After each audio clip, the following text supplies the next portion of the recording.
Lorsque l'on parcourt les stands du Salon des Arts Ménagers, la première chose qui frappe, c'est le nombre d'objets qui sont fabriqués en matière plastique.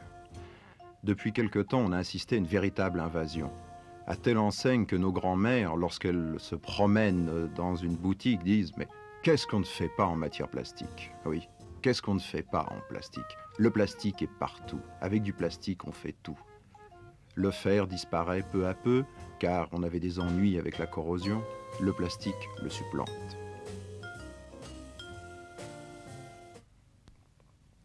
Ceci, ce n'est pas du plastique, c'est du bois, matériau traditionnel par excellence que l'on a utilisé pendant de très nombreuses générations. Seulement, n'oublions pas qu'on a utilisé le bois parce qu'on n'avait pas autre chose sous la main.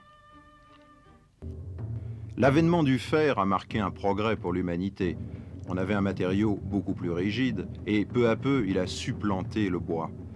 On peut dire que notre civilisation technique est bâtie sur le fer. Seulement, il existe un autre matériau qui lui aussi a supplanté un peu le fer dans certains domaines, ce fut le verre. Le verre est aussi un matériau traditionnel, seulement il présente un énorme inconvénient. Sa mise en œuvre, ses procédés d'élaboration sont longs, fastidieux.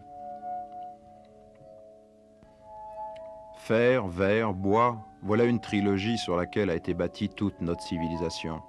Seulement, la technologie permet maintenant de fabriquer de nouveaux matériaux.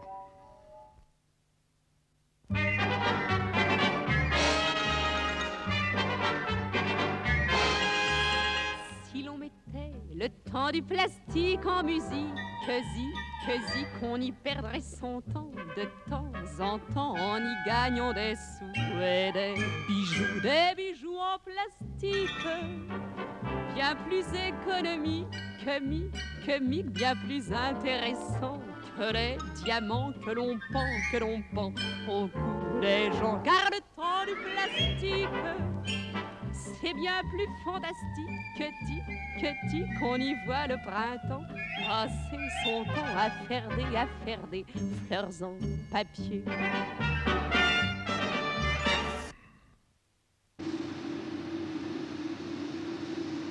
Oui, en effet, qu'est-ce que le plastique? Monsieur Léger, vous qui êtes ingénieur chimiste dans cette usine de matière plastique, pour vous, qu'est-ce que c'est que le plastique?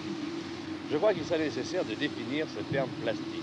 Bon, bien, pour la ménagère, on appelle plastique, en somme, tout ce qui n'est pas fait avec des matériaux traditionnels comme le fer, le bois ou le verre. Oui, mais voyez-vous, ce terme plastique est un terme péjoratif, dû à une période, à la période pénurie des matières premières, où ces matériaux traditionnels ont été remplacés par les plastiques. Mais depuis, ces matières plastiques ont évolué, ont atteint des performances techniques et technologiques telles qu'à l'heure actuelle, elles sont utilisées et seront de plus en plus utilisées dans toutes les industries. À tel point que l'on peut admettre à l'heure actuelle que d'ici une vingtaine d'années, le volume de production des matières plastiques, de l'industrie des matières plastiques, sera égal, sinon supérieur, à celle de la sidérurgie. Bon, alors, le plastique, c'est avant tout un matériau. Le plastique est un matériau artificiel, créé et fabriqué par l'homme.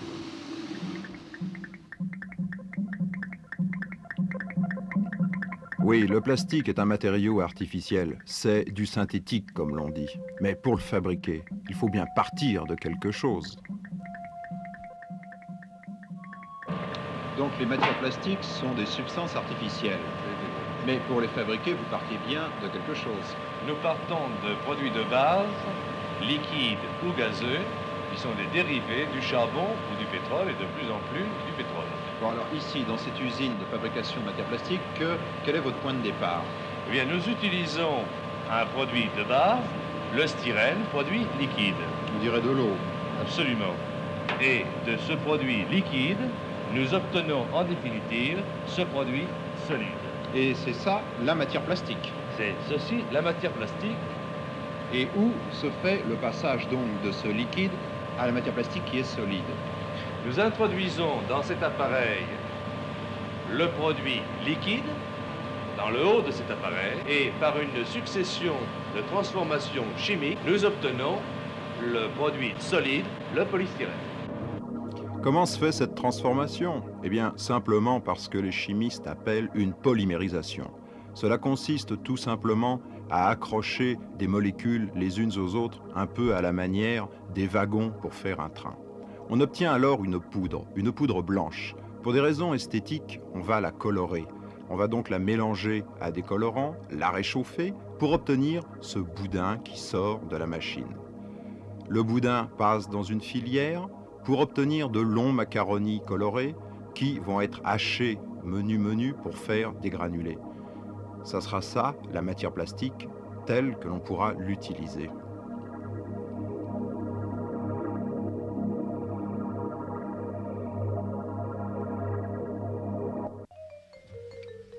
Voilà la matière première empaquetée dans des containers.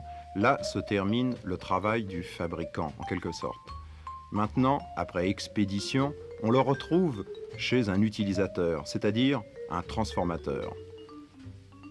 La matière se présente donc sous ces granulés qui vont être aspirés un peu à la manière des grains de blé dans un silo avant de subir la phase de transformation.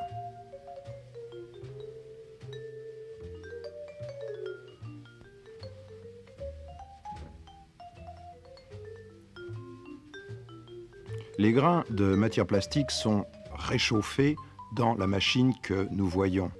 On leur donne une consistance d'une pâte molle qu'un piston pousse dans un moule de façon à obtenir directement la pièce fabriquée.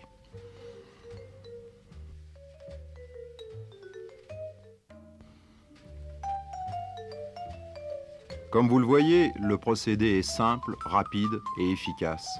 En moins de 30 secondes, à partir de granulés de matière première, on obtient un objet fini, prêt à l'emploi.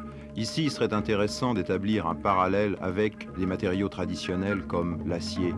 En effet, à partir du minerai de fer, on obtient à l'aide du haut fourneau l'acier. Cet acier doit être coulé, puis la pièce, après démoulage, doit être ébarbée, subir après des usinages, alors qu'ici, rien de tout cela. On obtient un produit fini, un produit prêt à l'emploi.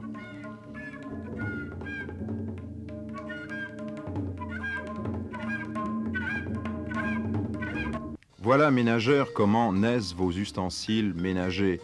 Que ce soit un casque séchoir ou bien un robot pour faire la cuisine, ce ne sont que des pièces de plastique assemblées. Mais c'est du véritable plastique, c'est un matériau noble qui doit tenir sa place dans votre panoplie.